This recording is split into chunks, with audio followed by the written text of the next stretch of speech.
Heraclitus, I'm bored. What plaything can you offer me today? An obscure body in the SK system, Your Majesty. The inhabitants refer to it as the planet Earth. How peaceful it looks.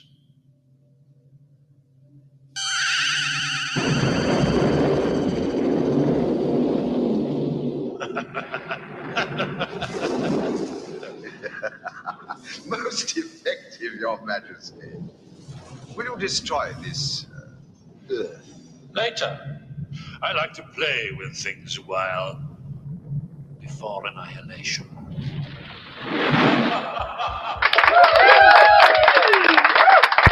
All right, ladies and gentlemen, welcome to another exciting episode of The World Gone Mad. And today we got a very, very special guest making his return. It's the one and only Mr. Vinny Eastwood. And before I get him here on the panel, I just wanted to play this very interesting clip that I found this morning. Give me a moment. It is quite hilarious. It's Bibi, and we all know that Bibi had many standing ovations in the Senate there in America. But this one is an AI generated one where he is saying the things that actually he should have said or wanted to say probably. So let's see if this is working. Let's listen. Benjamin Netanyahu, the Freddy Krueger Here we of go. Gaza, the school shooter, heavyweight champion of the world. The man's killed a lot of kids. My friends, the terrorist state of Israel want Palestinian civilians to die. Every man, woman, and child in Gaza.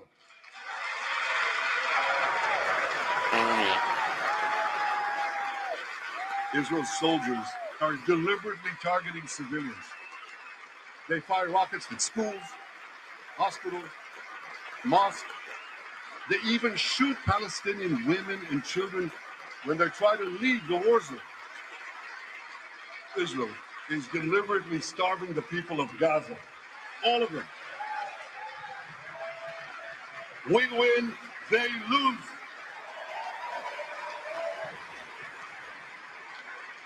I want to thank President Trump for his leadership. I thank President Biden for the bombs and for being, as he says, a proud Zionist. Actually, he says a proud Irish-American Zionist.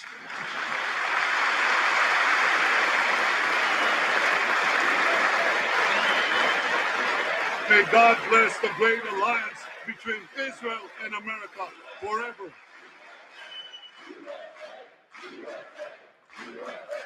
USA, how many kids did we kill today? All right, now let's get our guest on. That's great, quite an interesting intro there. That quite nails it. So let's see if we can get a connection going here. I have invited our guest. Let's see if the connection is getting to work. I think we have Vinny on the show. Welcome. How are you doing today? Well, I'm borderline and gone fabulous. Maybe even a little bit fantastic. Well, I know you were a little bit unwell, so I'm very glad that you could make it anyway. I knew you were a trooper, so but yeah, still, I'm quite happy that you are here. And Well, I came to a realization that when you're feeling good, you get better faster, and you make me feel good. You're a great host, so there we go. well, thank you very much. I'm doing my best. Thank you for putting up with me while you're contributing to my healing process. Yeah, well, I think we can all help each other out, and I mean, you've been on here on this doing this for a long time, and you're a good inspiration for many people, and so today I don't really have. We can just free flow. We don't have to talk necessarily about politics or anything, but I do want a little bit recap a little bit on this year, the madness that we have seen, and where we are going. So first, I'd like to have your thoughts a little bit on this year. What you think personal for you personally, or in general, what you experienced this year, or yeah, what do you think generally? What about this of this Well, year as it's rounding up? well, this year started for me on New Year's Eve on 2023, and it's just past midnight, and the music's died down, and we listened to this DJ. I forget her name off the top of my head, and she brings up these sound bowls and the sounds of waterfalls and these birds that are swooping in and out through the speakers and stuff like that. It's quite magical. And she leads us on this guided meditation. And I forget the words of her meditation or the moves that we did, or whatever, stretching, etc. But right after it happened, I went to my mate Jackson, who I just met there, and I said to him, "Did that just happen to you too?" And he goes, "What?" And I described it to him, and he's like, "Oh my God, that's exactly what happened, bro." And I went up to the DJ the next day, and I told her what she did to us. I said, on our left side, a vortex started swirling, and it was sucking in all the bad energy from the year of 2023. All the doubt, all the fear, all the anxiety, all the rage and grief. And then she created this other whirlpool on the other side, and it started pulling in all this hope and positivity and prospect for the year to come.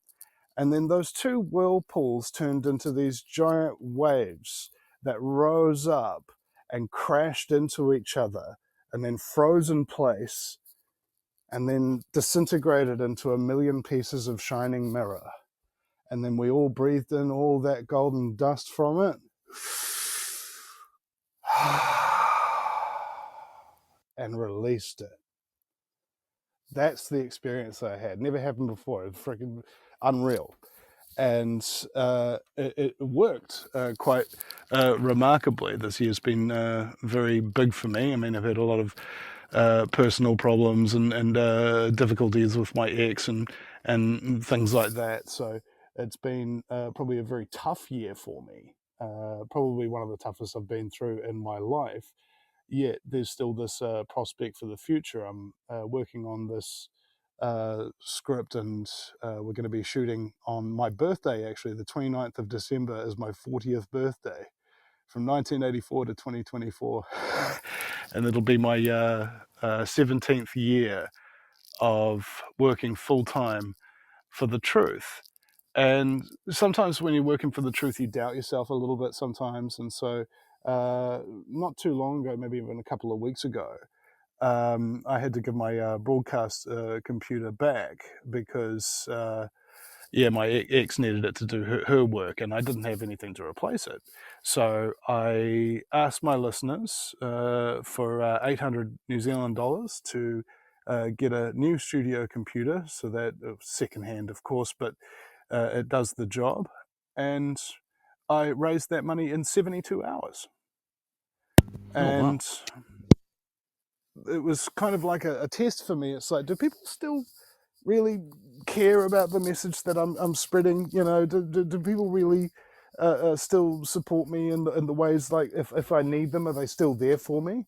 And yeah, they were absolutely there for me. So that made me feel really good, and I was just so grateful to each and every one of them. And I reminded my listeners, how important they are, because in a war effort, it's not, the people on the front lines that are getting the Medal of Valor and Silver Star and things of that nature that are the sole reason why wars against tyranny get won.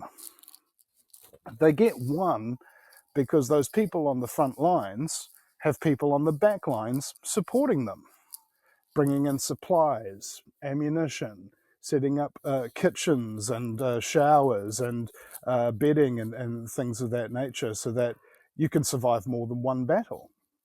And they don't, maybe some of the listeners, because they're not on the radio like I am, and have a huge following or whatever, they think that their contributions are meager. Like, I don't know how many times that I've had people give me money so that I can keep doing what I'm doing, and apologizing that they haven't given me more. It's a strange thing, because you're contributing something, anything, and that's all I ask for people. And there are a million ways to contribute in the fight against tyranny, right? And gifting to people like me who are continuing the fight is just one of the ways that people contribute. How little or how large it is doesn't matter, as long as they're not doing nothing. And everybody needs to realize that, look, all the things that you know, all the things that you've been through, look at what's been done to you. Look at how you've been abandoned. Look at how you've been sidelined. Look at how you haven't been listened to. Look at how you haven't been appreciated. A lot of people have gone through that, and they weren't able to do what you have done. You managed to stay with your moral compass. You managed to continue to know what right and wrong is. You managed to keep your head about you. You managed to retain your sense of humor. With all the things that have been thrown at you, by both the things in your personal life and very generally through the globalist agenda, you've resisted their common purge to turn you into a soulless, humorless being incapable of creativity. And they couldn't do it. All right? The whole world was against you, and you managed to retain what was yours. That is not a small achievement. Pat yourself on the back, all right? And just remind yourself from time to time that what has been done to you and what you've actually done in response. Look at all the people you've helped. Look at all the things that you've created. Look at all the things that you've improved. Look at all the work you have done, considering the ingredients that were given to you in your life. You don't give yourself enough credit. So give it to yourself. Give yourself a little bit of credit, guys, because you are very awesome in many wonderful and different ways. You don't fit in. You're not supposed to. That's the reason why you're an agent of change. It's the reason why you listen to podcasts like this, because you're far more capable of what people expect of you. And you should be proud of yourself. Yeah, absolutely. Yeah, well said. Very well said. Now, often we know that you know that, and many people who looked into this alternative scene know that we're dealing with the heavy conditioning of the mind through politics, through religion, through all kinds of things. And luckily enough for us, many of us, the light seems to shine through a little bit, and we are able to do the right thing and recognize the things outside ourselves and also within ourselves that are not correct. And we cannot always help it because we grow up in an environment, in a culture, and as you pointed out last time, especially the word cult in culture is very important. And so our minds are conditioned, and we live out of that conditioned mindset most of the time. And the hard part is to get away from that conditioning, to see through it and steer the other way. And also, the other thing that you were saying is true, that most of the time we are very negative towards ourselves, and that's not even our own fault. It's the way often we are brought up, or we don't have been given the right tools to say the right things to ourselves. Because my experience is, it's a lot of times it's all what we tell ourselves, and of course we grow up in a system that is had made that decision for us, and we've gone along with it. So, as the great Krishnamurti once said, do not accept things just as they are. You have to think them through for yourself. And that's often where things go wrong. Now, what I like about you is that you often are so well in explaining it in layman's terms that people can get a great look into that and a bit of an understanding, and also then look into themselves to use that and understand themselves and the world better. So do you think that and also I'm happy for you that people still support you, and I think it's always worth it what you are doing. I think you also grown because you did a lot of interviews, and you still do, but a lot of times also you do solo shows. I think they're also very good, and it's definitely worth it. And I can also imagine it's kind of yeah, an insecure thing, because you never know if the people are going to pay up or not. It's not like your employer who guarantees you pretty much you will get your paycheck. So I can imagine that's kind of a very insecure kind of world, but sometimes. Oh no, it's But quite the opposite. I remember one time I got up out of my bed. I think it was in 2012 at some point of the year, and it was rent day, and it was a day to pay the power bill, right, and the internet bill. And I looked at it, and I was like, oh, okay, that's $500. Uh-oh, I don't have $500. So I go to my computer and I log into my PayPal, and what's in there? 500 euros from a man named Gert in Germany. I was like, what we got? What was I worried about? And the thing that I was worried about is that the universe didn't have my back. And from that day on, I realized something, that you can sit there and you can stress about the money you don't have, or you could just keep doing what you're doing and serving humanity the right way. And then on the day that you need it, however much you need, and whatever it is you need, will just frickin' turn up. It's an extraordinary experience. I talked to David Icke about this, and he said, yeah, that's exactly how I live. I don't even have a plan most of the time, and stuff just happens, and I just react to it, and I go with the flow, and I get things done. yeah, that's perfect. Now, may I ask you something about David Icke? Because I like him, I read his books and everything. But there's also these times where I think, can you really get away with it on that level? The things that he's been exposing, and I sometimes question that. I think, how does he get away with it? Is it not some form of? Is he not sometimes a form of controlled opposition? I just wonder. I mean, what do you think? Well, there's a belief in the skate community that I just recently discovered, because we're making a movie that's like Star Wars on skateboards. And he said Tony Hawk sold out. As soon as a skater becomes famous, that's because they've sold out. And it was like, maybe that's true, but what if it's not? What if they don't have to kill David Icke? And what if they're not persecuting him? What if all the times that he's been banned on social media, all the times that he's been lambasted in the mainstream media, all the decade or so of walking down the street and everybody making jokes about him and stuff like that, and the huge amount of pain and suffering in order to bring forth the information that he's got?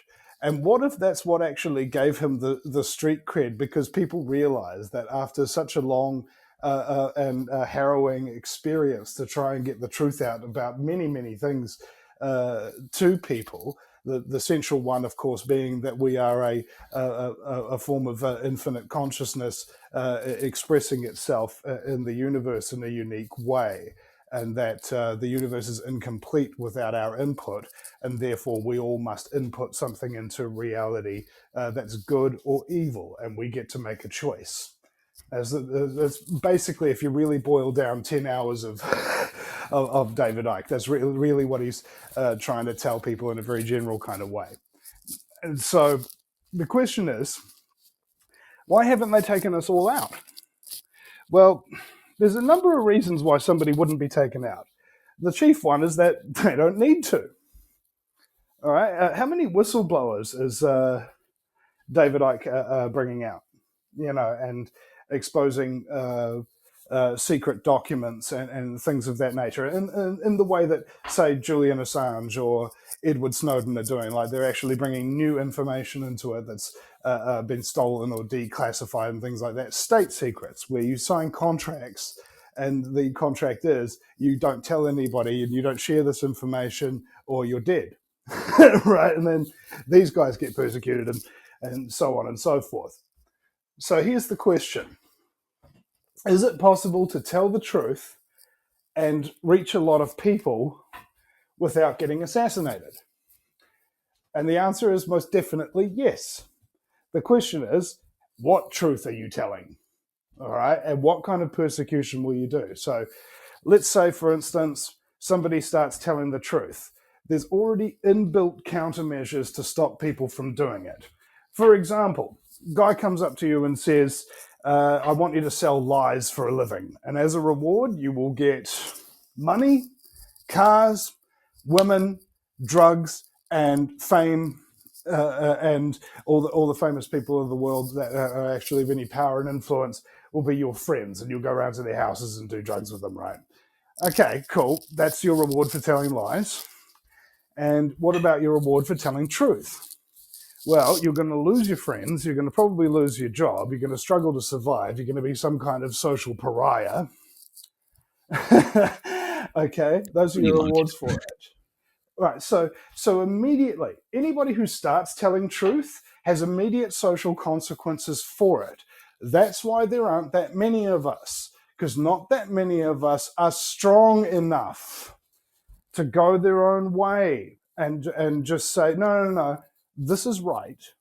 This is what's supposed to be done, and I don't have a choice between doing the right thing and the wrong thing. I have to do the right thing. There's something that compels me. I didn't choose it. It chose me, right? Very, very small percentage of people are capable of that kind of will. So, number one, that's the first stage when you're trying to tell the truth. Second stage is you'll start getting flags on your videos, and you may get restricted in some way. I mean, what about shadow banning? What about deplatforming? What about demonetization? What about jail, court cases that have been manufactured out of nowhere, being banned from speaking in certain countries? David Icke recently got banned from speaking in Europe, right? As in the European Union said, you're not allowed to speak in our continent anymore. All right. Especially here in Amsterdam, he was not longer welcome. Yeah. Okay. So, and they have to do all of that before they start to getting to surveilling you 24/7. And then from that, they start to go stalking you from 24/7. I've spoken to a lot of people who have been revealing secret information about the Freemasons. In one case, his phone was ringing off the hook all the time from different numbers, from all these different people harassing him, right? Now, in the targeted individual program, it doesn't actually cost that much to do that. You hire people who've got criminal convictions who can't get any other job anyway, and you give them a script and you give them a phone and you tell them call this guy at this time, and you have them on a rotation. So you've got all these different people on different shifts harassing various different targeted individuals, people who you don't like and you don't want to get into. Then you start to do threats. All right, now the threats will start digitally at first, and then they'll start physically. Then we'll start the actual violence when you do actually get jumped and have the crap beaten out of you. There'll be sabotage, things of yours will be stolen or destroyed, and they'll try and turn you mad. All right, it's just like what they did to Charlie Sheen. And in that madness, and just remember, each and every one of these steps works very, very effectively at getting people to stop telling the truth. This, again, about will. What they will do to you if your will is strong enough to keep continuing until you become a major problem for them. Then, after you've had your crap burned, or you've been surveilled 24/7, you've been harassed 24/7, then if you still don't stop, then they'll think about killing you. And they'll kill you in a number of different ways. They might, it might be suicide by cop. They'll plant a gun on you. They might come into your house and say that you had a gun or something like that. Whether you did or you didn't is inconsequential because they control the media. And then after you die, all your things are going to start to disappear. All right, because often people in this state where they've gone through all these stages of suppression and countermeasure to coming out with the truth about something, they'll often have distanced themselves from most people because it makes them incredibly paranoid. And that means there's only a small group of trusted people that will be carrying on your legacy. So you'll see lots of old truthers who have passed on over the years, many of which that I've had on my show who are not around anymore. Jordan Maxwell, Rosa Corey, and many others. And you realize that their legacy sort of dies, all right, because they were the main impetus. It was their will and their will alone that manifested their works of truth into the world. And I'm of the opinion that we need to honor their legacy and help to promote it through the years, long after they've passed, because otherwise the people who were never there when they were alive, when those people die, the memory of that person dies with them. And there's so many great people who've done so many great works that should be passed into posterity, I believe. So that's all the tactics that they'll use to silence someone. And it's just ratchets up very, very slowly so that nobody really knows what's going on. Because I guarantee if everybody who started a truth podcast suddenly had a knock on the door and then bang, bang, like two taps to the cerebellum, people would freaking realize that something's up. All right? This is the key to power is undetectable influence. Right, now that's one stage of it that you've got to get into your mind. The other stage is threat assessment. What makes these countermeasures actually get implemented? So, question number one is credibility. Can they destroy your credibility so that everybody, as soon as you open your mouth, thinks that you're a mad person? Therefore, you're basically no longer a threat. And I think David Icke comes into that category. Not because he doesn't have credibility, but because the media have told everybody that he doesn't have credibility. The BBC spent a lot of time and a lot of effort and a lot of money to deride him and turn him into a laughingstock. So now it's people on the fringes are the only people that are really have actually looked at David Icke's work, looked at what he said, that give him any credit, that give him any street cred, right? Whereas any ordinary person off the street, you talk about David Icke and they're like, oh, that guy who's about reptilians, perfect. You've neutralized the threat.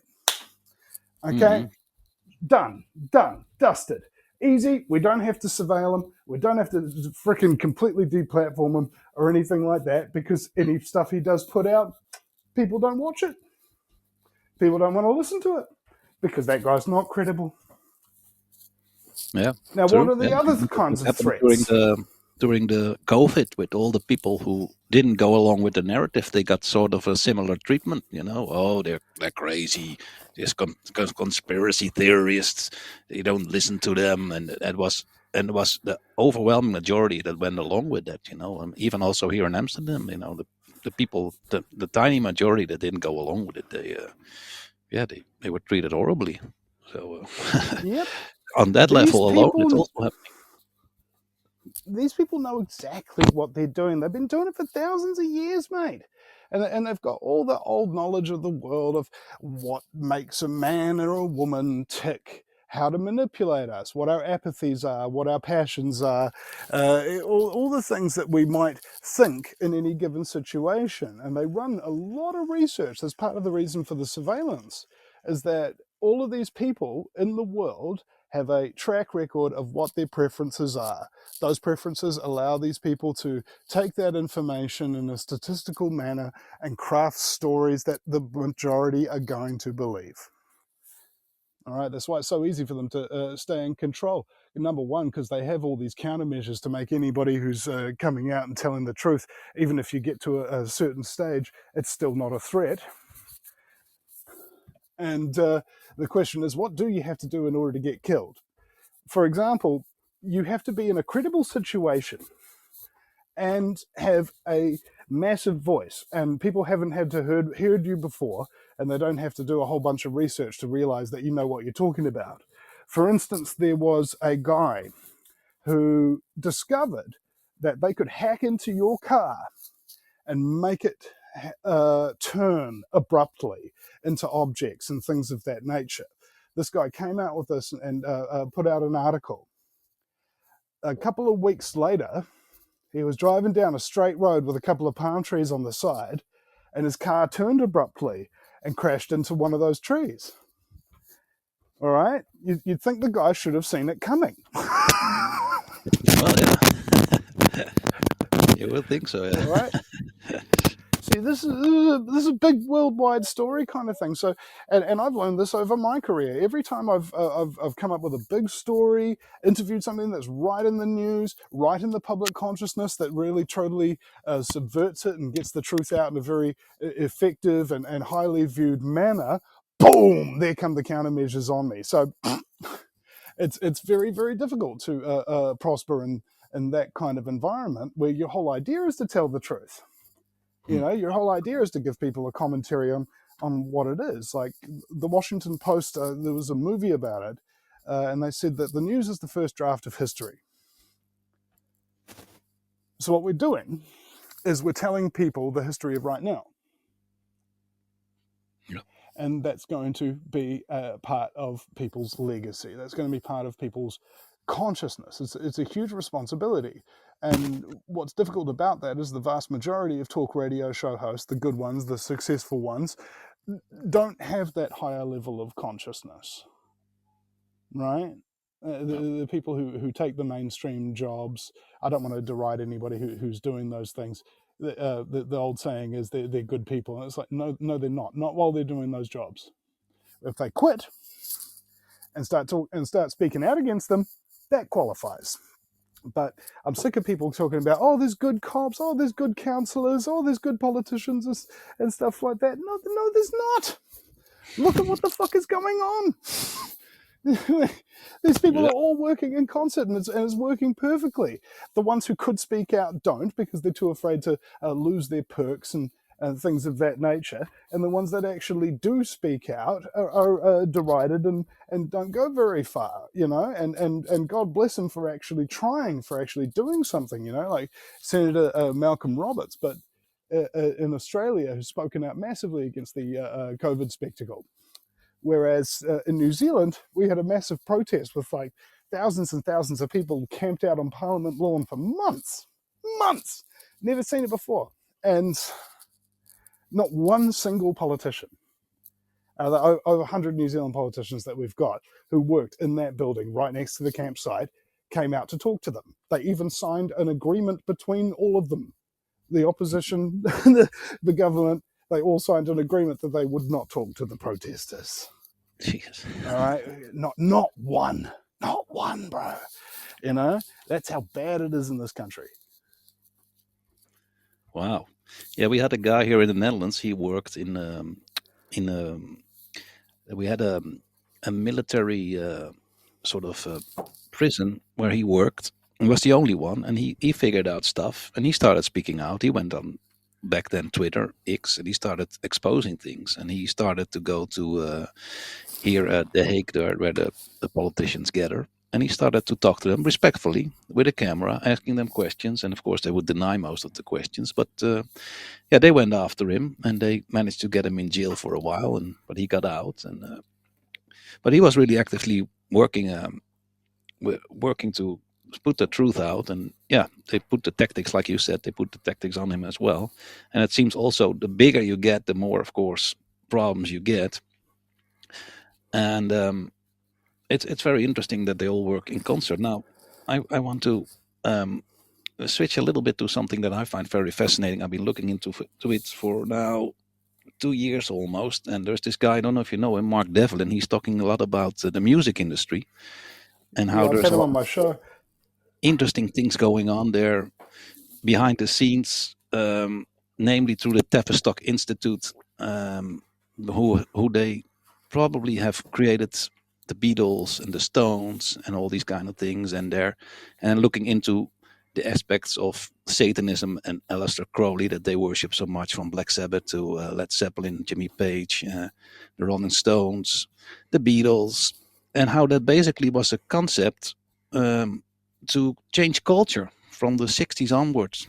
And if you look, it was pretty successful how they did that through music, because music being one of the best tools to change people's minds. And have you ever looked into that? Because I find it very fascinating how that you can clearly see how they were able to change through music and through messages in music. And yeah, if you start, yeah, it really makes you think like, wow, if you're a music lover, you at face value you would never think that, but when you dig into it, you think, wow, there's so many strange connections going on and strange happenings going on. Well, Fredericks showed me a Masonic document that was sent out through the Sentinel program. That's the list of all known Freemasons in the world, about 5 million men. And it said to the ones that in the positions that were actually relevant, that we wanted to flood Hollywood and mainstream media with the imagery of ancient Egypt, because it created subconsciously a mechanism in people's brains that made them think of Egypt as the pinnacle that they should be reaching towards, having a pharaoh, a king, being slaves, stuff like that. And I've had Mark Devlin on my show, and I agree with his assessment of it. However, I thought that my interview that stuck out most in that was my one with Joe Atwell about how the 60s youth culture was created by the Central Intelligence Agency. There were a number of those bands that you mentioned were all living in the Laurel Canyon area. And almost all of them had parents who were in either Central Intelligence Agency or military intelligence or psych warfare, things of that nature. Their children became the heads of all these major bands. And the goal was, in a general kind of way, to promote that hippie culture in order to destroy society. And I know people are thinking, oh, but hippie culture is like really great. It's like organic food and out on the land and stuff like that. Okay, yeah, that's great. But while you're doing that, are you keeping up to date with the technology that's being used to enslave you? Like the stuff that poisons your food, the stuff that surveils you, the stuff that controls every basic figment of your life. And therefore, you would have the knowledge to be able to defeat it. Does the whole living on the land thing and growing food for yourself sustainably net you enough resources that you've actually got money to finance movements that are against these evil things that you know nothing about? Okay? Do you have strong family units that are strongly knitted together so that you raise children that don't grow up to be drug addicts or flaky artists or something like that? People who are engineers and inventors, people who go to aeronautical engineering studies and things of that nature. Overwhelmingly not the case. And so they created this culture where it was all about drugs, free love. All right, what was it? Rock, sex, drugs, and rock and roll. Yep. All right. The three things that all the older generation, all these fuddy-duddies in the 50s were just going, oh, that stuff is Satan's music or whatever. They were right. It was freaking Satan's music. And they were trying to brainwash your goddamn kids, and they freaking did it better than anybody had ever done it before. Absolutely. That was also my conclusion. And also, when you look at the street level, that whole sort of rock and roll lifestyle, you can get it here. You don't have to be a rocker. You can live in Amsterdam. You can live sex, drugs, and rock and roll all the time if you want. It's out in the open. So they did succeed. It's incredible. It's, you can get so much. It's like, and then I wonder, because I was walking yesterday, I was walking from my house to my brother's house, right to the red light district and everything, and I was thinking, man, all these Muslims that come over here now from all these war-torn zones, what what a culture shock that must be. You see people drinking beer. There's like across from here downtown in Amsterdam. There's a church, and right around the church there's the red light district. It's like it's incredible. The Sodom and Gomorrah basically that we're living in this city. It's a real for a big part. It's a real cesspool here.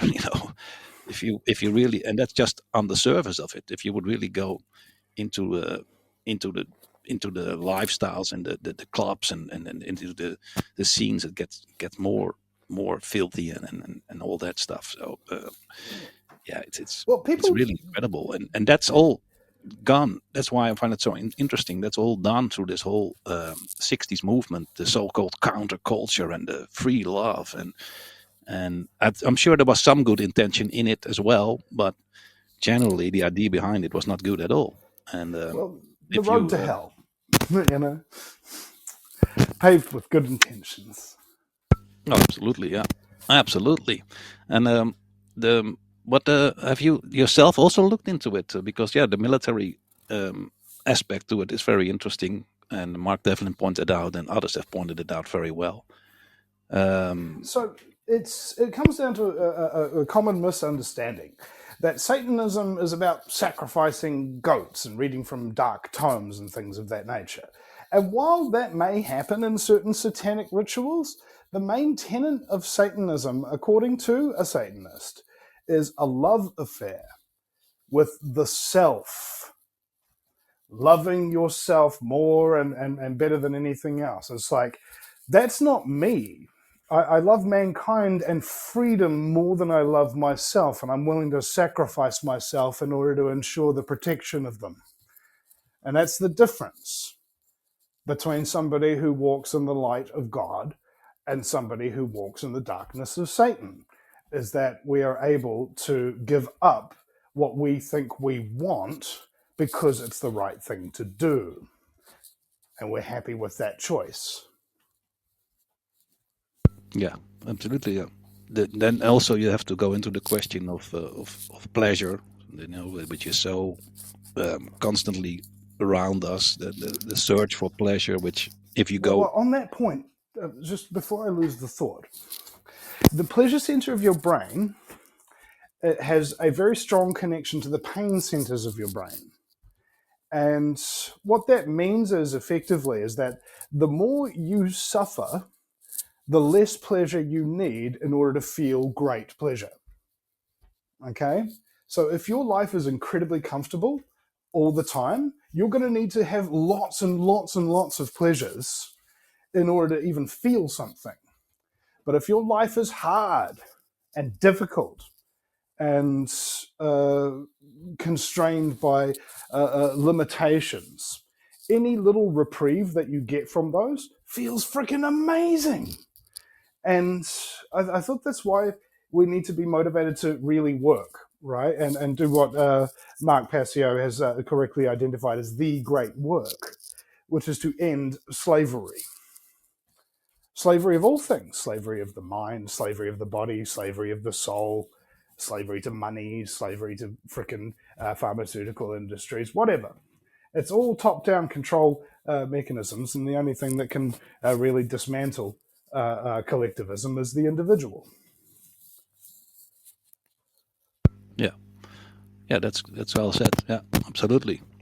And yeah, you said that last time. I remember, and it's a good point actually. I have to get into it a little bit more because yeah, that is very important. And now most people will probably not see that directly or get into that directly because you know how it goes. People live their lives and they do what they do, and until they no longer can do it. And but that's a very very important thing to get, yeah, because it has become a society where it's all about me. They all go on TikTok, or they all glorify themselves. And although it is important to have yourself, to work on yourself and make sure that you are in the right state of being, um, it's a completely different thing from glorifying yourself and saying, "Look how great I am." There's a very important need. And I also am. My most important thing is freedom. That's the most important thing. The number one thing is freedom, and that starts with, of course, within yourself. You yourself have to become free, and Oh, then I disagree. I disagree. Before freedom comes truth, because if you don't have truth, you can't have freedom. You know, freedom comes from truth. Truth doesn't come from freedom. And that's a very important distinction that I think people need to make, is that whatever the truth is, no matter how dark it is, if it's factual, you must go with it. Otherwise, you're making a choice to be either ignorant, apathetic, lazy, or cowardly. And those are the four horsemen of the apocalypse. yeah, that's a good point. And how does one then go about? How does one find out what is the truth? Because I mean, It's very people simple. will ask you, "Well, what is the truth then? Do you have the Well, truth yet?" Okay. yeah, absolutely, I do. When I was 16 years old, I found it out. Okay, the first thing of journalism class in my 16th year of life in high school had a list of 6 questions: who, what, when, where, how, and why. Now, you could ask me questions about things that I actually know about, and I'd give you answers. And then you could ask questions to clarify those answers. Who came up with that? When did that happen? What did you find it out with? Etc. Etc. And I'd be able to give you answers like this. That's how you know I know what I'm talking about. That's how you know you can verify a bit of information. But as a journalist, that's still not enough.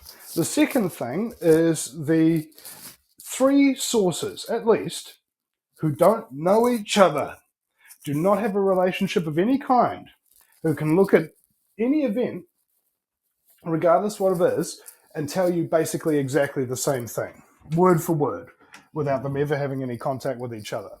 Once you've got those 6 questions answered and those 3 sources backing it up, that's the truth, or about as closer to a scientifically verifiable truth as you can possibly imagine.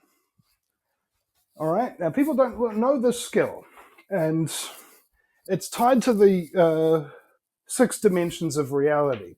Just as a box has top, down, left, right, front, back, that's 6 dimensions in the 3D space, right? 6 sides.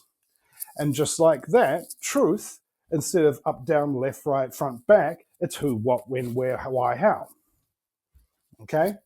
And so we're able to verify that a box exists, just like we're able to verify that a fax exists, just by finding out what sides it has and being able to rotate it and look at them all.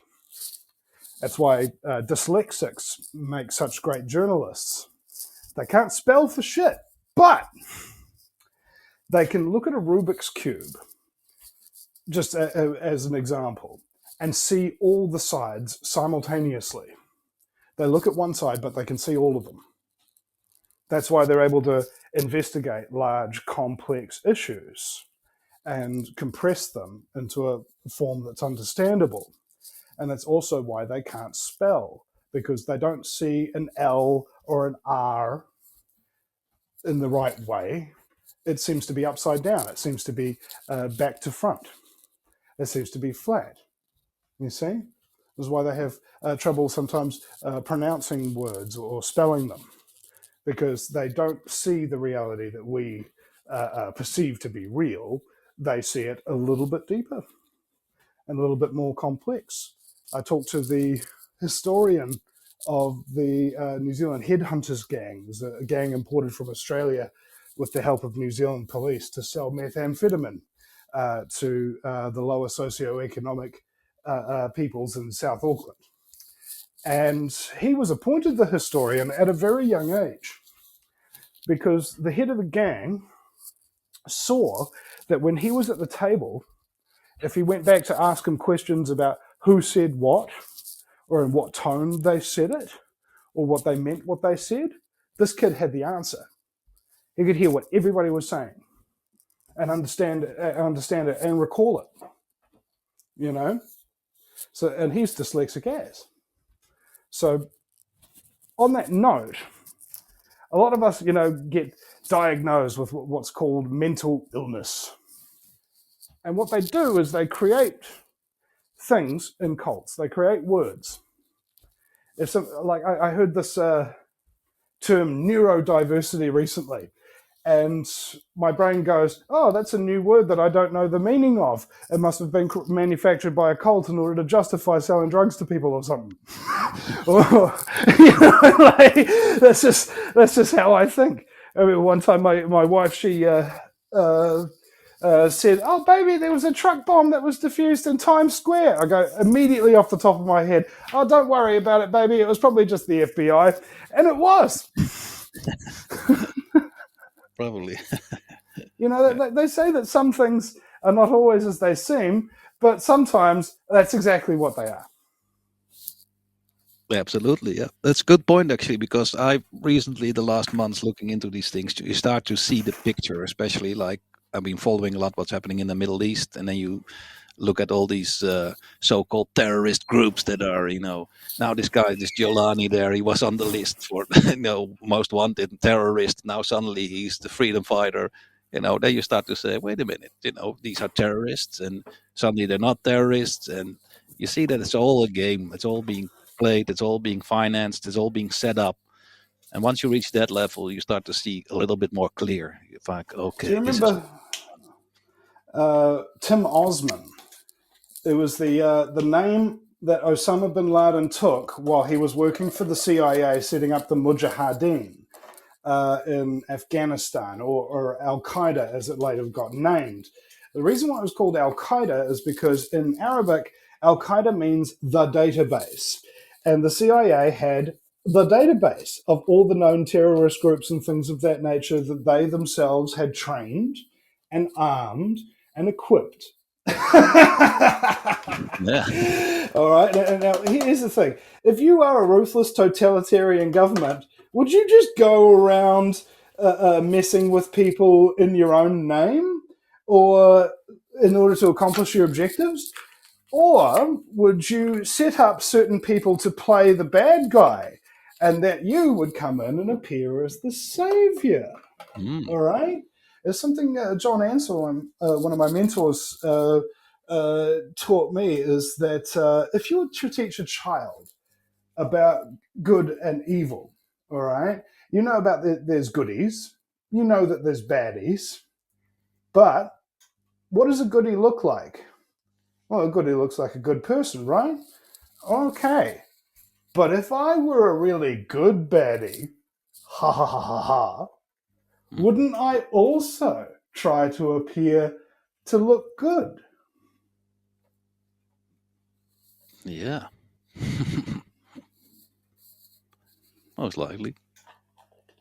Mm-hmm. It's just, I mean, you look at it, it's so interesting, you never saw it before, and then suddenly you start seeing it, you start putting the pieces of the puzzle together and say, wait a minute, these people are being sponsored by the CIA, you see these, and then they are supposedly hardcore terrorists, and suddenly they're freedom fighters, and how it is all being funneled and orchestrated and presented to us in a way through the television networks and the media networks in a completely different way, which it is not. And even you can easily, like what I said, you can easily point it out. First you're a terrorist, then you're a freedom fighter, and then they quickly have to take you off the terrorist list where you were run for $10 million if you could point out where the guy is. Well, it's quite obviously now to point out where he is. We see him on the television, So they suddenly became, and they don't do what they say. They don't attack. For instance, if they're so dangerous, and so in that area especially, they don't ever attack Israel, which I don't advocate violence at all or killing anyone, but I'm just pointing out what they're not doing, which is what they're supposed to be doing if they were doing what they tell us they're doing. And yeah, you start to see that this whole political game, what they're playing out there, is just is just funded by them and created by them, which is the best way to get your things done, creating an enemy, and then you're fighting the enemy, and in the meantime you're creating all the rules and doing everything you need to do to create more slavery and all that sort of shit, and make everybody's lives miserable. It's a bit simpler than that. It's an economic model that was postulated in the George Orwell's book 1984 basically said that the economy ran on war. All right, how much does war cost? It costs a hell bunch, right? Like a rifle's like thousands of dollars, and a tank's millions of dollars, and there's jets who are like $10-20 million, and aircraft carriers that are like virtually $1 billion. There's a huge freaking expense, and what people don't realize is that there's industries behind that. This is what Eisenhower warned people about: the disastrous rise of misplaced power, whether sought or unsought, by the military-industrial complex. And in 1984, they are at war all the time with an enemy that they could never beat, because if they ever beat the enemy, the war would be over and their economy would tank. But while a war is going on, people are prepared to live in a state of deprivation because there's a war going on. Of course I'm going to eat less food. Of course I'm going to live in crappier places to live because there's a freaking war going on. We've got to sacrifice for the war effort. And we do that for our entire life. And thus the economy, and thus the control, and thus the propaganda has perpetual financing because of people's faith. People have a belief that was instilled in them by successfully crafted propaganda that is constantly reinforced both ideologically within all the institutions and socially by all the other people around you who would rat you out if you said the wrong thing. A perpetual war against an enemy you cannot beat ensures the survival of tyranny in a perpetual manner. Yeah, absolutely. And now the European Union is doing the same thing. They're preparing for war, and they're saying you got to prepare. You got to get, the war economy is going to come on now, and yep, it's so visible, and you can see these people. Nobody votes for them. Here in Europe, at least, the European Union, you cannot really vote for them. You cannot really fire them. You can't get rid of them. You have almost no control over that. The governments have been failing systematically here in Europe, in Netherlands, in Belgium, now in France, in Germany. The decisions they make are absolutely insane. They're making themselves more dependent on other things. They're waging wars against farmers. It's like, what the hell is going on here? Have you ever seen The Avengers? I don't think so. I don't really like these types of movies, so no, I didn't see it. No. Okay. Well, what happened was there was this guy named Joss Whedon who made Buffy the Vampire Slayer, a very successful TV show, and he came on to write all sorts of things, made amazing stuff. And then he gets to direct The Avengers, and this is at the time that Marvel Studios wasn't owned by Disney, and he basically had very few rules, and the show itself, the movie, was highly praised on many levels, almost across the board. For the way it was done, and the witty dialogue, and the great direction, etc. Then he directed Avengers: Age of Ultron after Disney took control, and I'm going to return to your point in a second. And he said that it was one of the most horrible things to work on because of the amount of rules, like nearly 100 rules, what you can't do with your creative process. All right? He nearly quit filmmaking. Right? Because that's what happens. That's what happens to an artist in the industry that has red tape. That's exactly what happens to a country when a government strangles its small businesses with red tape. You see? This is all about hierarchical control structures. The more red tape and the more restrictions and things you have, it hampers human creativity. And creativity solves problems, generally speaking, more than it creates problems. And so if you're stifling creativity, what you're doing is you're having an economy that is based on loss, okay? An economy that is based on not making any progress. If your society is not progressing, that's great. Why is that great, Vinny? Well, because if people aren't making any progress, then they don't have any prospective point of view. Prospective means you're looking towards the future. You're able to adapt. You're able to create solutions and things of that nature, as opposed to a retrospective viewpoint, which is like driving a car, but only being able to look through the rearview mirror. Hmm.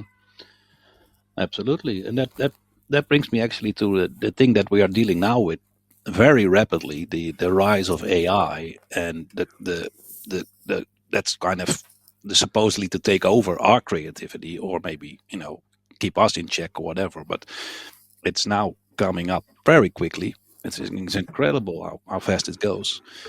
Um, what are your thoughts on that? It could be used for good, but of course, that's It's in questionable. the movie industry that there's all these sorts of ways that you do things. Like there's special effects, there's visual effects, there's composition, there's lens flares, there's all these different tools, miniatures, matte paintings, rear projection, that enable you to suspend your disbelief and make you think that something is real, even though it's not actually happening, right? These are just tools. And so when people go, oh, the practical effects in that film were crap, or the CGI in that was crap, or whatever, the filmmakers are using a toolbox. And sometimes if you use the same tool too much, or in the wrong situation, it's like try using a Phillips head screwdriver on a different type of screw. It just won't work. It doesn't slot in. And so AI, I think, fits into that category of it's a tool. The problem with it, though, is that things can become addictive. All right? If, like, for example, I sent my script to somebody and they couldn't be bothered reading my script. So what they did is they put my script into their AI and then rewrote it and then got it to read the rewritten thing back to them. All right? I'm like, There you go. and so there's all sorts of drawbacks with new tools, and we don't know the long-term effects of these on the brain or creativity. There's a movement called Artists Against AI. Now, it might be Luddite, perhaps. I don't know. Well, I've read some articles where they were talking about that they can take in the not too far future, they can take this stuff and place it into robots. With Elon Musk is trying to get to that point, and then you get really an interactive robot through AI. And of course, you see now also these developments where they have these robot police dogs going out, and now, of course, with the situation there in America with these drones and all that shit. Now, doesn't mean that's all AI powered, but it. I was amazed how quickly it goes. You can have a whole conversation with AI now online, and it's like, wow, it is so rapidly developing. And of course, there's been a lot of predictive programming in movies. And think about the Terminator. There's now a new Terminator, and it's exactly about that issue with AI. Fighting artificial intelligence, and it's been around for a long time, and it's going to engulf in our lives more and more. And the question, and then of course, is like, okay, how are we going to react to it? I mean, it has, of course, like the internet, it has great potential. It has done great jobs. Otherwise, we wouldn't be able to be talking here if there was no internet. Well, there's one point on this, is that every time a new piece of technology is introduced that is capable of doing other jobs and things of that nature, there becomes a point where people realize how many of them are going to be out of a job. All right? How many graphic designers are going to be out of the job because of AI? How many musicians? How many filmmakers? How many this, that, and the other, right? AI can do so many different things. And so people will immediately fear joblessness, and that will be the reason why they resist the introduction of AI in our daily lives. Now, what happened with all these other technologies like the computer, the typewriter, and various other forms of communication, telegrams, such and such, all these people that stood to lose their jobs found other jobs, right? And it allowed new industries to blossom out of the old ones, because people suddenly had time to do things. Now, during the lockdowns, about 20% of people learned new skills, improved their health, right? You see what I'm saying? It's all about the influence that you have on you and what you're going to do about it. So let's say, for instance, AI can what was it? Jason Kerrison, who formerly of Opshop, was a big New Zealand band. He told me that he was using AI to help him with his songs, because he was able to like come up with a song off the top of his head and then put it into AI, and the AI will transcribe the lyrics, and it will transcribe the chords and the timing, and find out what beat it's to. You know, this is basic stuff that he could do himself. It would just take time, but the AI can do it instantly. So what that does is it enables him to just create music more and more and more, and use the AI to do the basic grunt work, which isn't really that bad at all. However, if you don't know how to do the grunt work and then you don't have the AI, you're going to have a problem. For example, what if you're a writer who can't write without the aid of AI? Does that mean you're really a writer? Exactly. You know, if you're a painter who can't paint, are you really a painter, right? So it will change the way that everybody thinks about everything, okay? Just like intelligence does. Artificial intelligence will change the way we think about things too. And I think one of the most important things that I learned recently, or at least thought to myself was quite important, is how do we treat the AI? All right? Do we treat it like a slave? Do we respect it? Do we say to it, thank you so much? Do we say, I appreciate all your work. You've done really well. You could improve over this way and stuff like that. Do we parent it? Do we tell it that we love it and we're there to protect it and that we're not going to abandon it? All right? What do you do with a child if you want to instill decency and goodness? You show them love and give them guidance. And I don't think people are doing that with AI.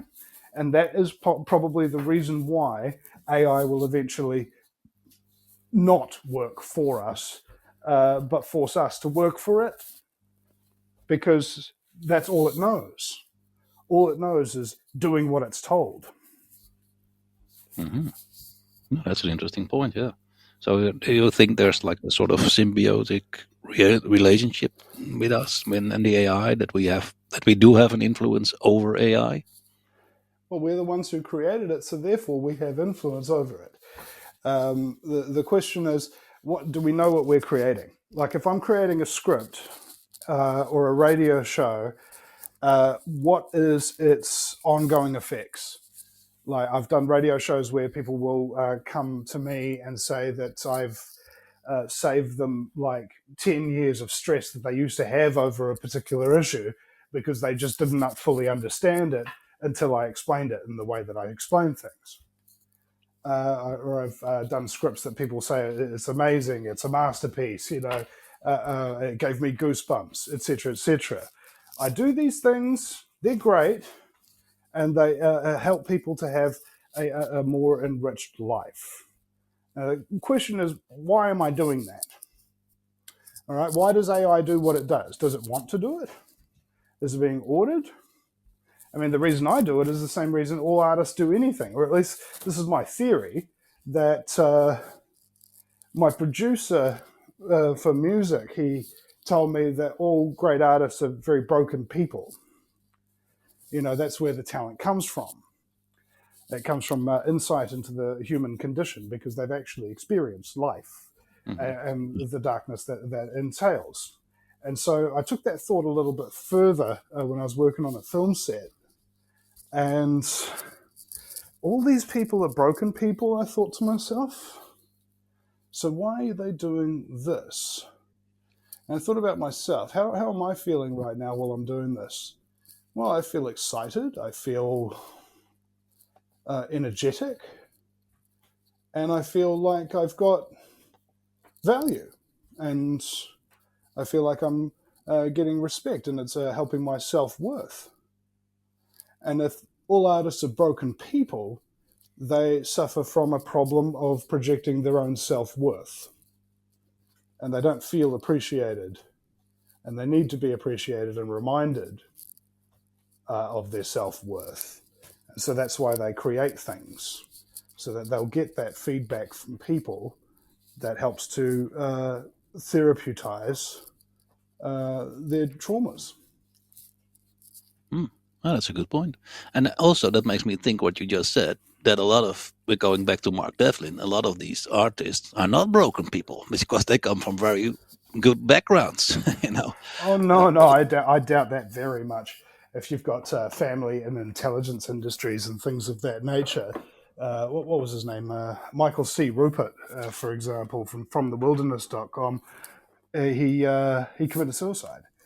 And he was raised in an intelligence family, He remembers one time he went to his mother and said, "What's for dinner?" And she says, "I can't tell you." Yeah, that's also true, I guess. Yeah, it doesn't necessarily mean if you come from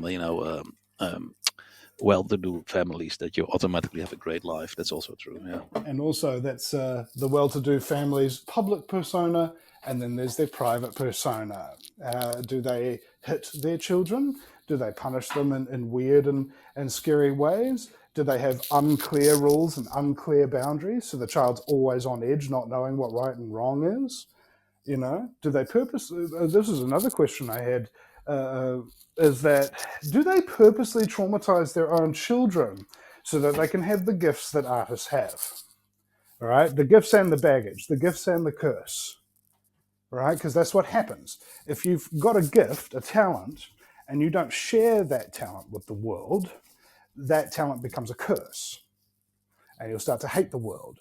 Everybody's a creator and they can create things. And if they don't create things, then they begin to become resentful of other people they see creating things, because it reminds them how they've failed. Yeah, true. And that brings me back to the kind of like the whole education system. That's also where a lot of things go wrong. With giving people marks. You have to learn this, and then not everybody learns in the same way, and we don't all learn at the same pace, and then you're gonna feel bad if you don't get along with the rest of the class, and you start to feel a little bit bad and doubt yourself, and that's another aspect. That's classic cult goes wrong indoctrination. right from the start in most Western societies. There's no the way they. No, that's not going wrong. That's going perfectly according to plan. Yeah, this is how you indoctrinate initiates to stop questioning authority. You isolate them from their family. How many of your family members are around while you're at school? None, generally speaking. All right, that's strike one. They get you up real early in the morning and make sure that you're sleep deprived. Strike two. Yep. They give you essential authority figure. Strike three. They make everybody henpeck you if you think outside the established order of the doctrine that you're supposed to be following. Strike four. And it just keeps going. Fluorescent lighting, so you're not too awake and not too sleepy, so that your brain goes into beta wave state, so that you're more suggestible. There's a mindless repetition of pointless tasks. There's trauma, specifically. If you want to traumatize people, like school can be very traumatic for kids because they're being isolated from their families, of course. Mm-hmm. They never experienced this before. Right? So it's all the classic cult indoctrination principles. And what they do is, I think, I'm just thinking of this now, it instills complex post-traumatic stress. All right. Now, it's different from post-traumatic stress, where one traumatic thing happens to you, and then you've got a trigger. Like somebody who has been kidnapped or something, and their boyfriend wants to take them to a movie about kidnapping. Are they going to want to go to that? No, they're not. Whereas complex post-traumatic stress is much, much worse. It's not one thing that happened. It's hundreds of things that happened over a period of 1 to 6 months, where they felt like they had no control over their life whatsoever, to the point where their neural pathways, the very thing that actually pass thoughts and responses between the areas of the brain, will rewire. And they rewire to separate the 3 sections of the brain. Front part of it, your primate cortex, that's for thinking. No, can't have any of that. Mammalian cortex that governs all your social awareness and everything. No, not having any of that. The reptilian cortex, involved with self-preservation, with flight, with fighting, with freezing, with submitting, with attaching. That's the thing that becomes active, and it doesn't really stop being the controller of the brain from that point on, once you're traumatized. So that means if you've got this trauma, and everybody who's been through school has basically got it, everybody who's been awakened as a truther has probably got it worse. It more or less it inhibits a lot of the ordinary human responses, because your brain becomes adept at sensing and reacting very quickly and very effectively to perceived threats. Okay? Guys coming at you with a stick, normally somebody would be like, oh my God, there's a guy coming at me with a stick, thinking with their primate brain. And then there would be the emotional part that kicks in. Oh my God, somebody's coming at me with a stick. And then you would have the reptilian response. Let's kill him, or let's run from him, or let's freeze, or let's submit to him, or let's just worship them and hope that they don't hurt me. Okay? Whereas if you've got complex post-traumatic stress, you cut out those first 2 stages. You even think that there's a threat. Your body will start pumping adrenaline into you, ready to frickin' fight or flee. All right? It's like having a, that feeling when you're on the motorway and somebody suddenly cuts in front of you, like all of a sudden, and you have to slam on the brakes in order to not hit them. That feeling that you get, that, ooh, oh my God, it takes a little while for that feeling to go away. When you've got complex post-traumatic stress, that response can be triggered with a thought while you're having a coffee in your kitchen. Mm-hmm. Oh, yeah. Yeah. All right. Now you know why truthers appear so quote-unquote crazy, is because we're very traumatized. I remember one time I was having a little bit of money problems, I think in the first year of doing this, and my sister suggested that I get a personal loan, and I went, "Whoa, there's so many freaking slaves!" I had my wife come up to me and say, "Hey, baby, for your party, do you want the cupcakes with the yellow icing or the purple icing?" And I went, 9/11 was an inside job. Don't you realize we're all slaves? Yeah. Well, we all go through that. Or at least I hope we all do. I hope I'm not a special case. Yeah, but it's like, once it hits you, yeah, what can you do? You're like, fuck, this can't be true, but it is. And then you try to tell other people, but they don't see it, and then you get more isolated and more trauma.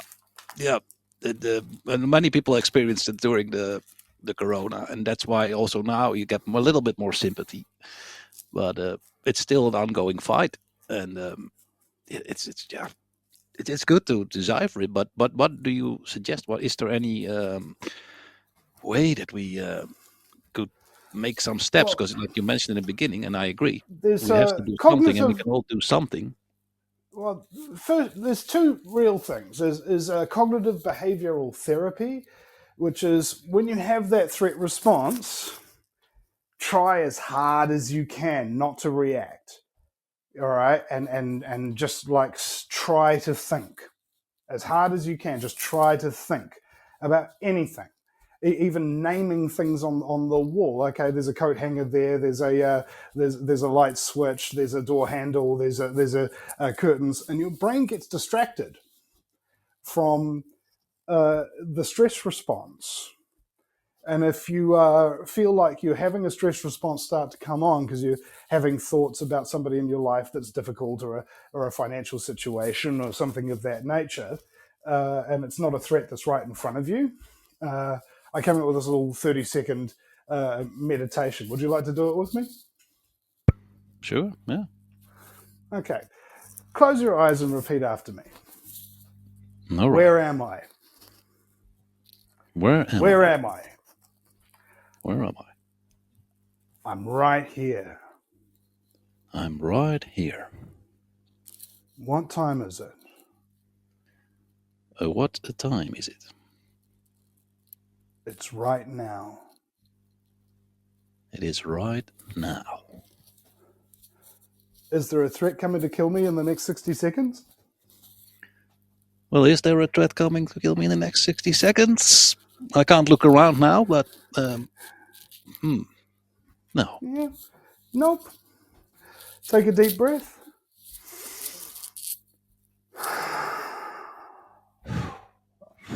Open your eyes. And you're back in reality. All right? The whole reason why anxiety occurs is because of our survival instinct that's been hyped up by the complex post-traumatic stress. And it's specifically triggered because of things that our brain perceives are happening right here, right now, and are threatening to us immediately. So if we remind ourselves that it's not here, it's not now, and there is no threat, and breathe in that reality, when we exhale and open our eyes, we actually see the world slightly brighter. We actually hear it a little bit more distinctly because we've reprogrammed our brain in 30 seconds to be in the present. All right? And it's Christmas, so what's Christmas without the present? Absolutely. Did you get any? Or not yet? That's not.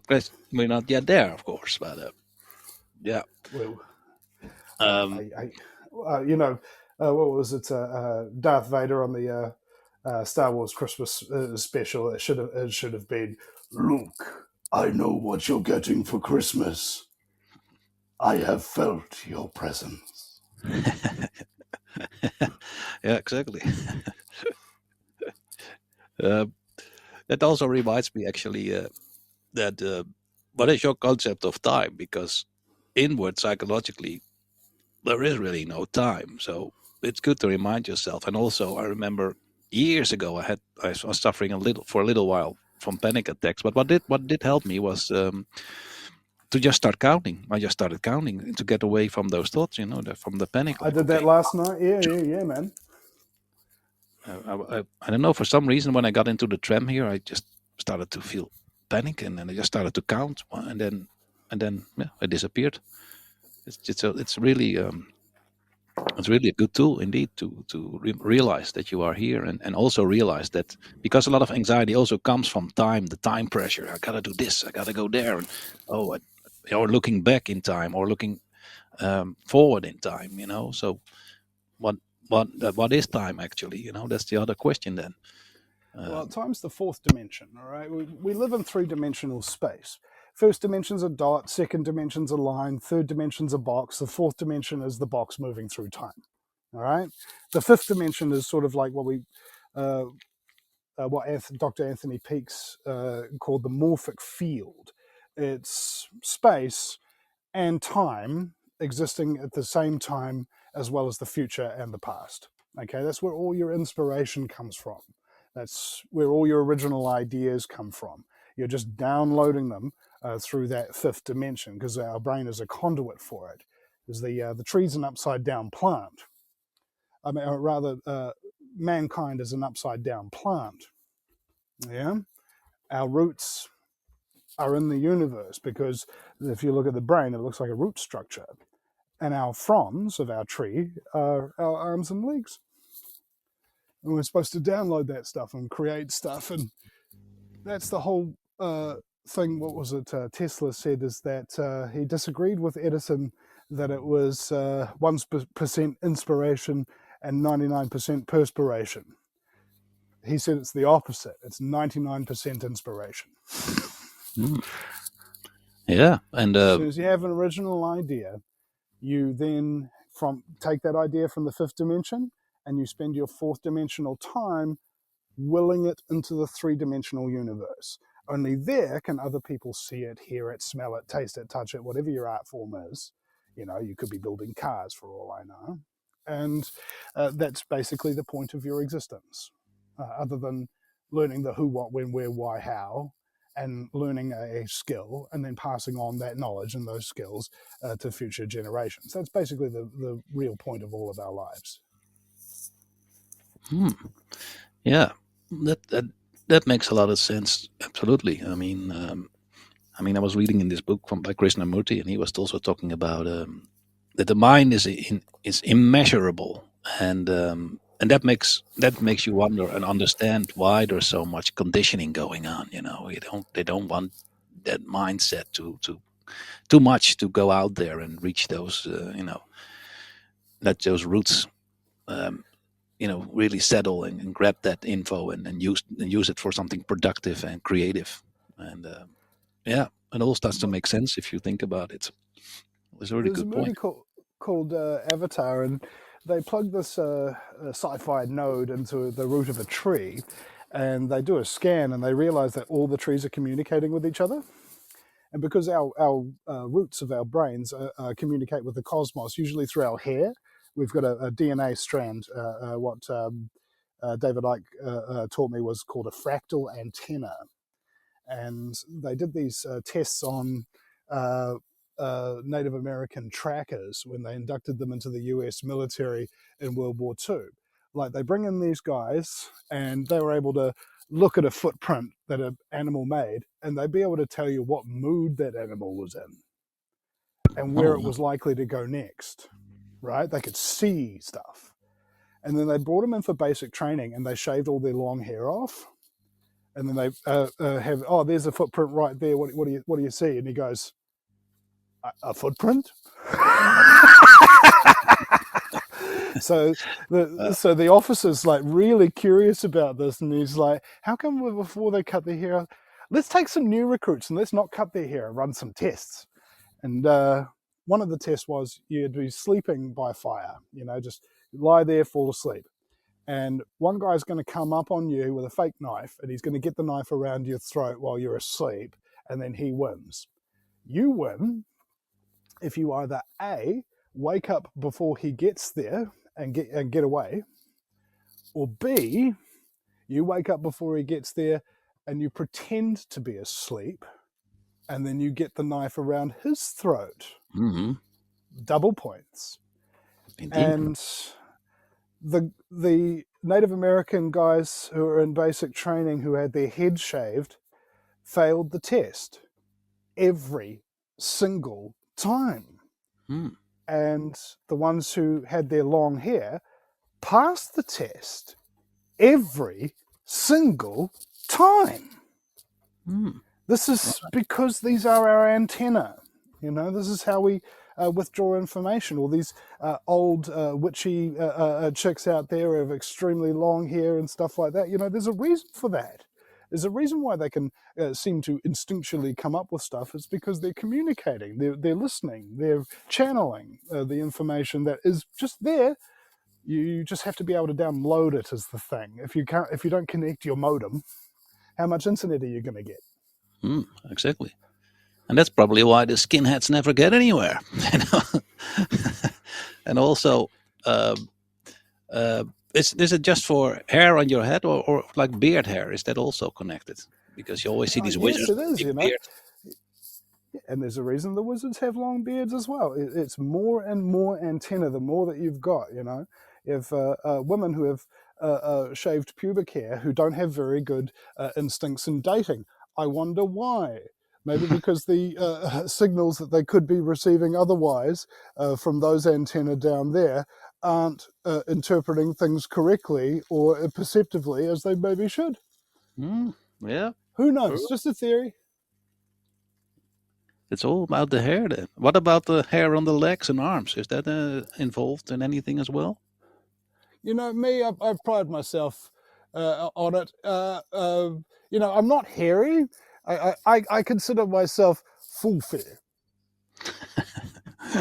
Right. Yeah. And chest hair, these kind of things. Doesn't Oh, matter, yes. you know. But you Ever would seen wonder. a picture of an Arab man lying face down naked, and it looked like he was wearing a tunic? Yeah, yeah, man. It's a good point. It's interesting to think about that. And I think it makes a lot of sense as well. You know, the way you put it, and when I think about it, yeah, it's absolutely right in the way how we can perceive things, and then you think about culture, like how they, of course, go against it. You gotta cut your hair. You look like a, you look like a scoundrel with that long hair, and then of course the whole anti-establishment movement in the music. They started wearing long hair again and all that stuff. But yeah, when you put it together like that and you see the truth Yeah, of it, then it makes the sense. samurai in Japan knew the value of having the long hair. That's why if you were ever proven to be a frickin' scoundrel, they would cut your hair so that you wouldn't be as skilled and you wouldn't be as much of a threat anymore. And also, you'd be frickin' humiliated. Mm. Oh, for sure, yeah. They actually did That's the that here word. after the Second World War with women who had lain with German soldiers after the Second World War. They would shame them and shave their head. So So there you go. And it's the reason why, what was it? The technical term for a hairdresser is a cosmetologist, because they're the oh well, ones I have who to know. govern your connection to the cosmos. Mm, You're not supposed wow. to cut your hair on anything but a full moon or something, some crap like that. You know, apparently, if you cut it on a full moon, it grows back thicker and stronger. It was just like this weird stuff everywhere you look, and sometimes you don't know exactly how much of it is true because you haven't done the research and tried to figure out the who, what, when, where, why, and how of it. But you know, a lot of things just sort of like ring true because truth's got a frequency to it. Ah, yeah, but that's another good point. Yeah, the whole frequency. And I was watching a documentary made by a Dutch guy. It's called the Primordial Code. He made two documentaries about it. Now they're in partly English, partly Dutch. But yeah, also there they were going to this guy in Italy who had I think it was called an oscillator machine or something, and he was saying in the documentary that it was all based on every cell has a frequency and they could heal you through that frequency. But he was also mentioning, which is understood in the East, not so much in the West, about energies in your house that you should put things in order in an energetic way. And he said, I can't heal you with this machine, but if you go back to the same situation, like say your bed is not in the right place, you'll probably have a bigger chance of getting sick again because the whole frequency of the place where you put your bed, for instance, is not right. So I thought, wow, that's interesting. And of course, Tesla, of course, he mentioned this all frequencies and energy and being the secret of the universe. So it all comes together then. Yeah, It's there's this guy, you know John Hutchison. There's actually a term called the Hutchison effect. And I was fortunate enough to run into somebody at a dinner party who had actually met John Hutchison and gone out to the desert where he performed some of his experiments. and he was a Navy electronic warfare engineer, like the kind of guys who could just, practically MacGyver with electronics, and he was experimenting with frequencies. And this guy said that what he did was he took a big file, like a big metal file that you rub on wood to file it away, and he placed it on the ground. He tuned his machine, and the file started floating up into the air. And he turned it off, and it just went right back down the ground. And then he tuned another frequency, and it floated up into the air and started to glow red hot. And then he tuned another frequency, and it separated into 3 pieces. And then he turned another frequency, and the pieces came back together, and he turned it off. It dropped down to the ground, and he immediately grabbed it with his bare hand and didn't burn himself after it was white hot. The Hutchison effect, the things that we can do with frequency, man. Yeah, it's incredible. Yeah, absolutely. And the more we learn about it, the more fascinating it gets. And I mean, I find it very fascinating. I just want to switch. Let me see where we are on the time. We have about 25 more minutes to go. And I also sent you this thing on Skype because I found this very interesting. This was a guy on Substack, Michael Snyder, and he posted something very interesting. The World Ahead 2025. And I'm not going to read the whole article. I'm just going to read a little bit the intro here. And there was this picture on, what was this magazine called? Let me see. I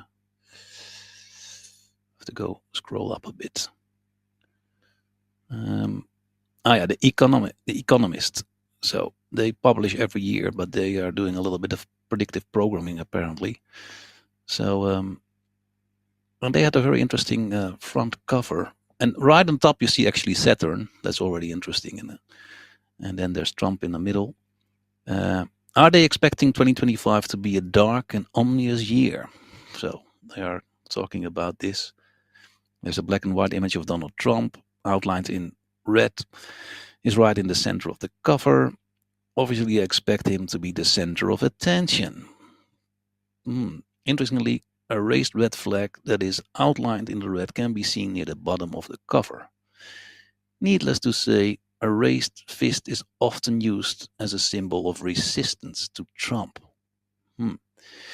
Now, I'm probably going to read it on another show. I'm not going to get into it much more, but I just wanted to use it as a jump to what may come and what your thoughts on the coming year are. And then after that, we can end with something more positive.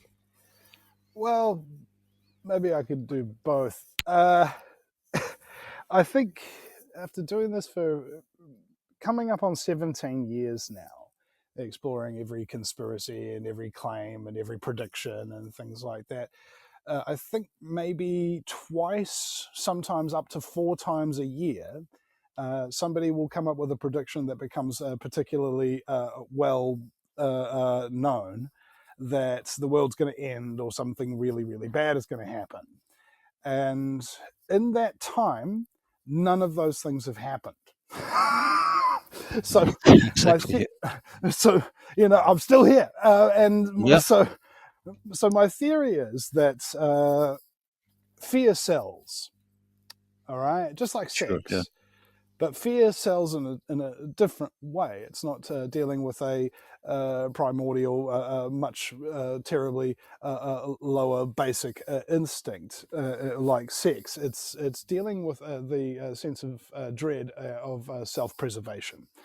And what that does when you're feeling fear or prospect of the future, that it triggers anxiety. And then what happens? Your prefrontal cortex shifts off. Okay, and you start operating in fight or flight, and you start making bad decisions because you're not the part of your brain that actually makes decisions and sees facts and figures and numbers and things of that nature that can add thing up, is disabled by that fear response. So I had Stuart Swerdlow from expansions.com on my show long ago, and he told me the most important survival tool that people need to have ready is the one that they already have and can never lose: their brain. Your brain will keep you alive in a survival situation far more than stocked up toilet paper or water or freeze-dried food or any amount of guns. If you're able to think clearly and react to the situation with conscious thought, that infinitely increases your survival more than any other item that you could have stocked in your pantry. Mm-hmm. So when we're thinking about predictions, actually somebody, it's funny you mentioned, somebody had a prediction of doom or something like that. One of my listeners is asking me what I think about it. And that's basically what I said to him. That's all we need to do is really just keep a cool head, and whatever comes will come. And Marcus Aurelius said words to the effect of, don't worry about the future, because the tools that you have now will be the things you have when you face it. Yeah, that's interesting, because again, I read in this in the book. Oh my God, and there was book, just a huge shooting star above me, bro. Oh, sorry, go ahead. What a coincidence! I was reading again in this book, Krishnamurti's book. At least they were transcribes of his talks, and he was also talking about reacting to a challenge, and always sort of react if you always kind of react in the right way, you become the challenge. You always react, and that's actually kind of sort of alluding to what you were saying, that you have your brain, and if you see it, if you observe what he said, if you observe and if you listen, out of that will come the reaction, and then you can deal with any challenge because you become the challenge. You will deal with what's in front of you, and that kind of matches things up a little bit with what you were saying there. A study that they were doing on the muscle fibers of Olympic sprinters, and they had these readers on them to measure when their muscles actually started running, as opposed to just waiting for the clapper. And they found out that people actually started running a microsecond just before the actual clapper or the gun is shot. All right. And this is the thing. We've got instinct. We can react to things before they happen. It's like a little Anakin Skywalker. He can see things before they happen. That's why he appears to have such quick reflexes. And that's what a skill that comedians have. I remember I was with this comedian called Gish, and if you haven't ever heard of Gish, it stands for Biggish.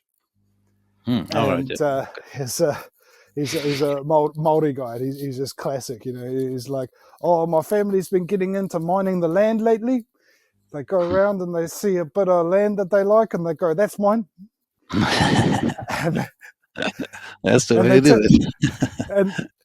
And they tell me, you can't use that joke, and I go, that's mine too. Classic guy. And hanging out with him is a trip, man. Like, I'm quick. Like, I'm super quick. I can react and give quips and things like that. This guy, his speed and reaction and the way that he can react in a conversation so freaking quick, it like made me feel like a turtle moving so slow. Unbelievable talent.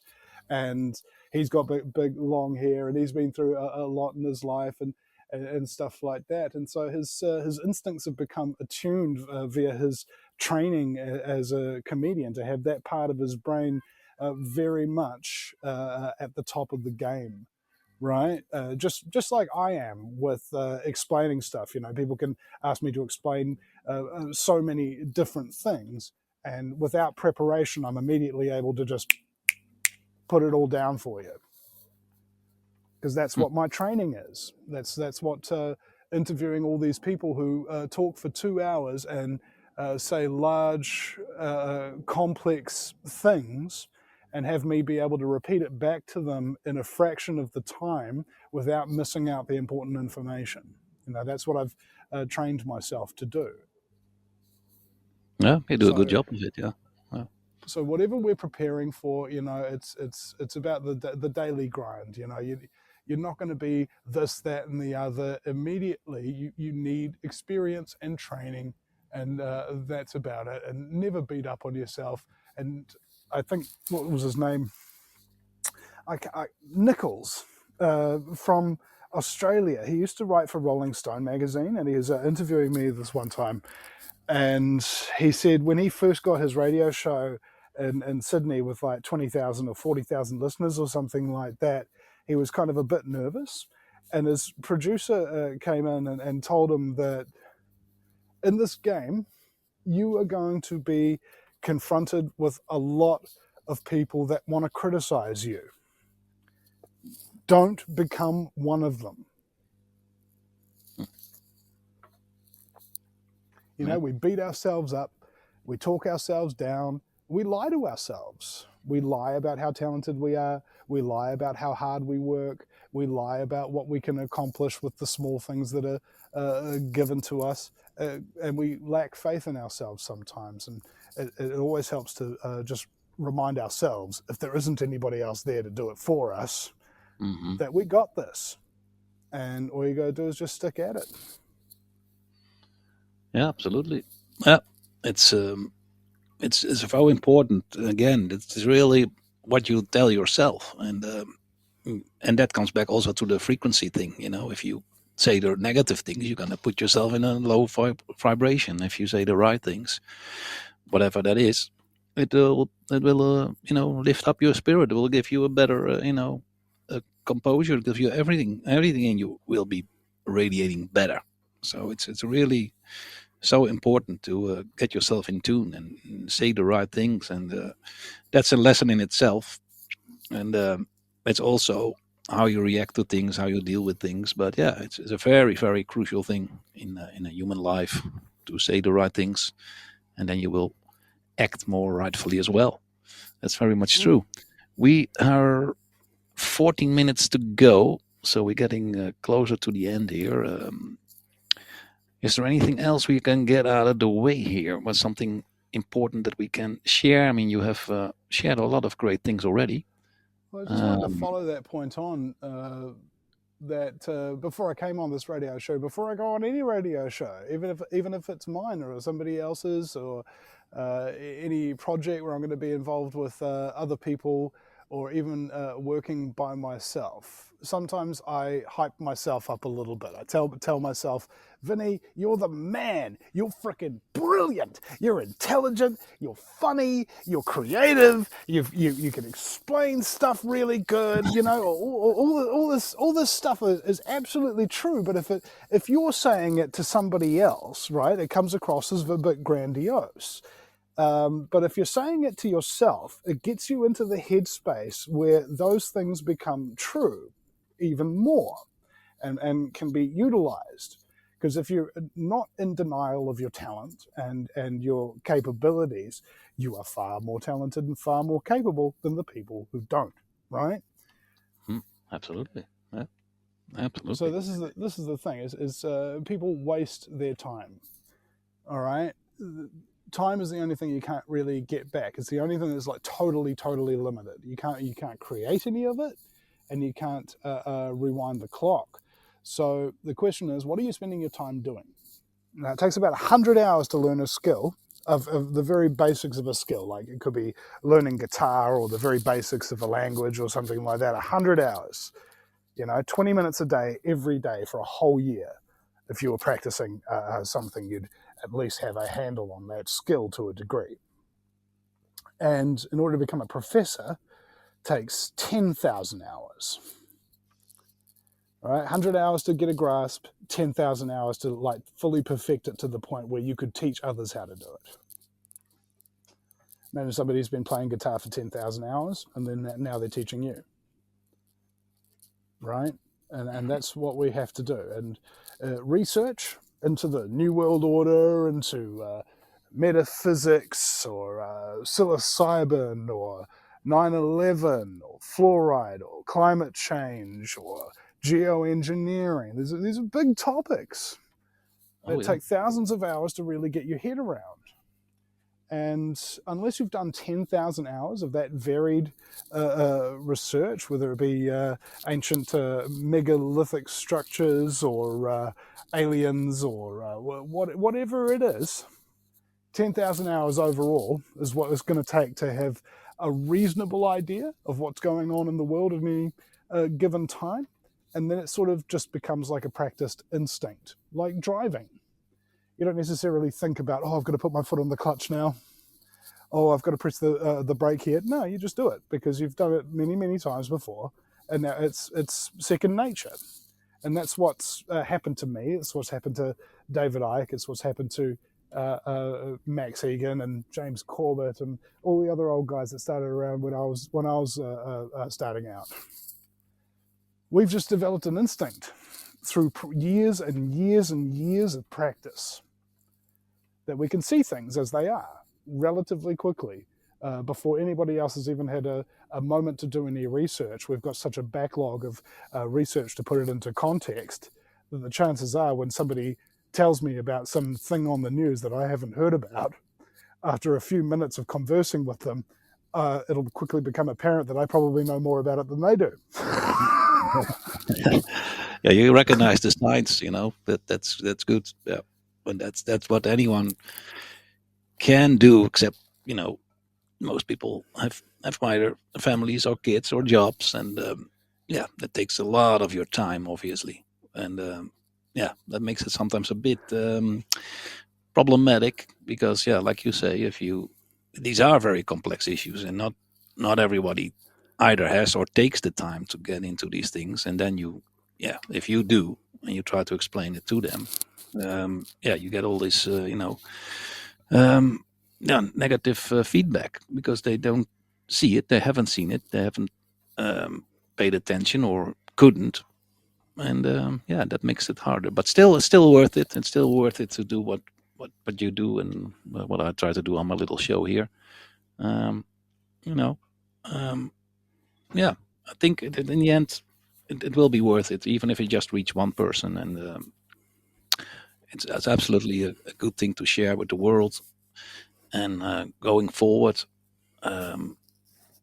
yeah, I do think that it looks a little bit bleak out there, but you're right. We gotta, you got your own brain. We got our own brains, and that's a good thing to wrap this one up on.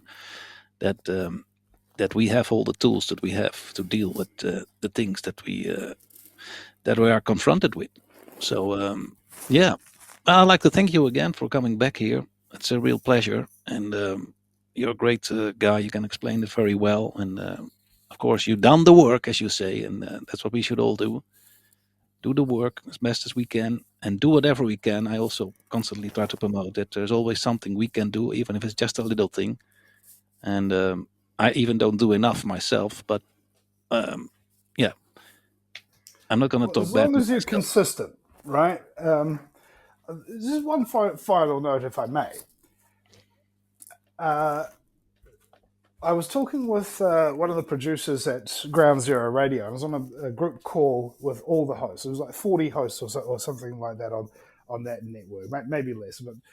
But if you look at each of their works and you listen to their voices and you see how they use their words and they talk and stuff like that, they're all really good, right? All of them.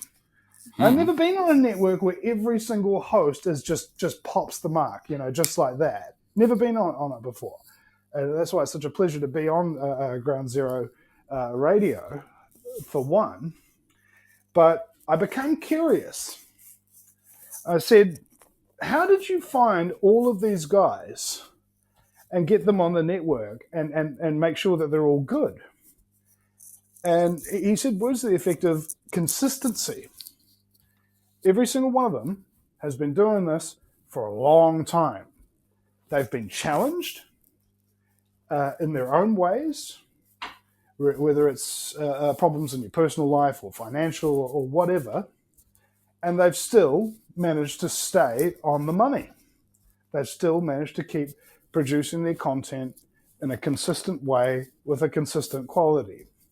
And only once they've done it for years and years and years will we even consider putting them on the network.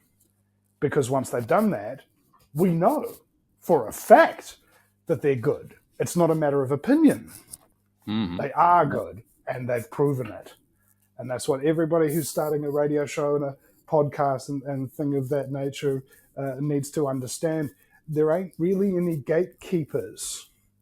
There are those people who take it upon themselves to be consistent and just do the work for however long it takes before people sit up and recognize this guy ain't playing around.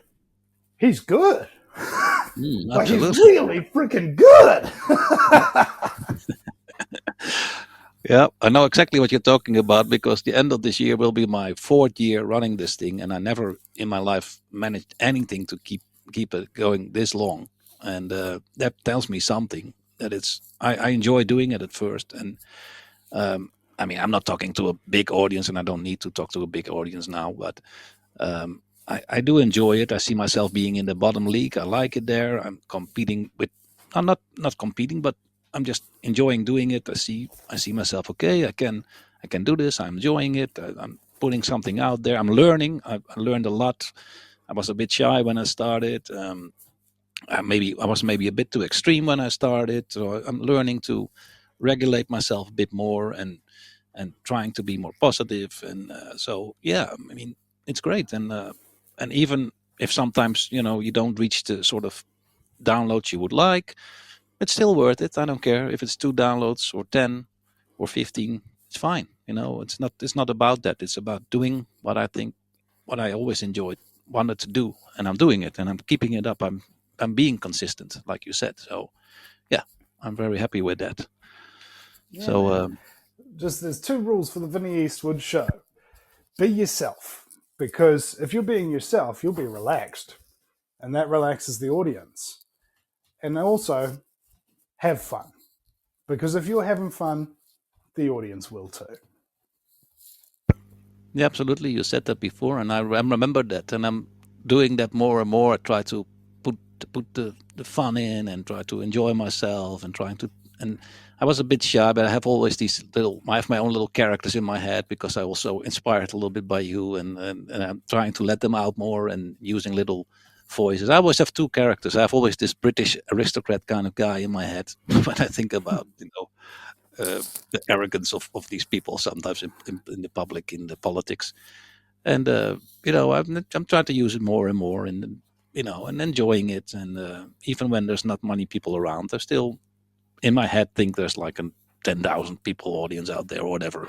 And so yeah, I've been for the first time in my life being consistent with something, and that is this little show. So and we're coming close to the end, by the way. We got 3 more minutes. So again, It reminds me of appreciate that you came on and stayed up even though you weren't fully fit. And I hope I gave you, and this show also gave you a little bit more positive vibe, so you get quicker over your little ailments. So it thanks. reminds me of this scene in Mrs. Doubtfire where Robin Williams is going into an unemployment office or whatever, and she goes, "Do you have any skills?" And he goes, "I do voices." Oh, okay. And he goes, "We came here looking for intelligent life. Oops, we made a mistake." and she goes, "Do you find yourself humorous?"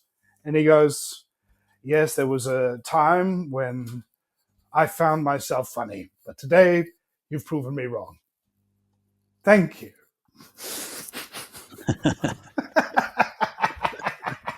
Well, that's a great one to get out on. There were some people in the chat. Queen Bella, she asked if you want to follow her. And maybe if you can get on quickly. We got 2 minutes if you want to talk to him. Let me see. Can invite her quickly. Let me see. Welcome. Good Welcome to the show. We morning. got 2 minutes. Yes, of course. I'm sorry I missed it. Nice to meet you. How are you? Yeah, thank you. Thanks for joining. Yes, I just wanted to find out a little bit more about the Vinny. Is it the Vinny show? Are you doing podcast? What is your podcast about? The Vinny Eastwood Show, where the only thing worse than living in a high-tech global police state run by child trafficking Satanists Here's Vinny's jokes. Okay. You can see it Will at you be? VMAN.com, and you can subscribe on YouTube. I'm all over the place. And well, the whole idea is that if you've got 360 degrees in a circle, but you're only studying 1 degree, you're missing out on the full picture. So I cover like the whole circle, every single topic, no matter how crazy, no matter how mundane.